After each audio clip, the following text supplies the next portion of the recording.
వీళ్ళు చేసిండేది ఏమీ లేదు. 10 సంవత్సరాలు ఈయన ఎంపీగా ఉన్నాడు. వాళ్ళు చేసిండేది రెండే 2 అంశాలు: లూటీ, ఇసుక, కాంట్రాక్ట్లు. అభివృద్ధి అంటే వారికి కాంట్రాక్టే, కాంట్రాక్ట్ అంటే వాళ్ళే తీసుకుంటేదాన్ని. ఇంకా ఇది వేరే వాళ్ళకి ఎవరికి ఈ కాంట్రాక్ట్ రాదు ఈ జిల్లాలో గాని ఇది గాని.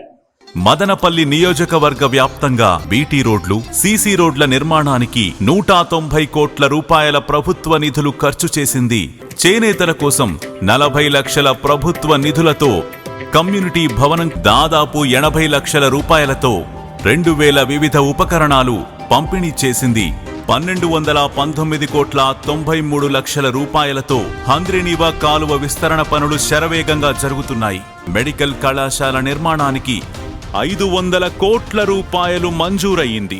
189 లక్షల రూపాయల ఖర్చుతో మదనపల్లి పట్టణంలో ఉన్న జిల్లా స్థాయి ఆసుపత్రిలో అనేక అభివృద్ధి పనులు చేపట్టింది.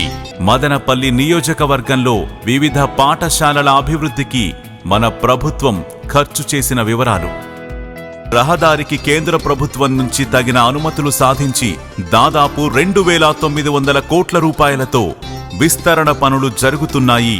14,934 మంది అర్హులైన పేదలకు ఇల్లు మంజూరు చేయడం జరిగింది. మదనపల్లి రైల్వే స్టేషన్ ఆధునీకరణకు 7 కోట్ల రూపాయలు కేంద్ర ప్రభుత్వం నుంచి నిధులు మంజూరు చేయించారు. ఒక్కో రైతుకు 1,40,000 రూపాయల లబ్ధిని చేకూరుస్తుంది. ప్రతి ఇంటికి త్రాగునీరు అందించే కార్యక్రమంలో భాగంగా 2,370 కోట్ల రూపాయలతో వాటర్ గ్రిడ్ పనులు మొదలవుటకు టెండర్లు పూర్తయినాయి. 4 అర్బన్ ప్రైమరీ సెంటర్లు నిర్మించడం జరిగింది. దీనికి ప్రభుత్వం మంజూరు చేసిన మొత్తం 5 కోట్ల 20 లక్షల రూపాయలు. ఇలా మదనపల్లి నియోజకవర్గ అభివృద్ధికి దాదాపు 5,000 కోట్లు ఖర్చు చేసింది మన వైఎస్ఆర్సీపీ ప్రభుత్వం.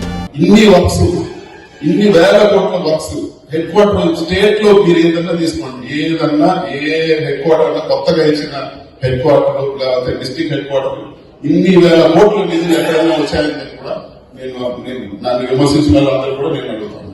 ఈ రోజు ఈ కిరణ్ కుమార్ రెడ్డి పైన గెలుపు మా నాన్నకు ప్రేమతో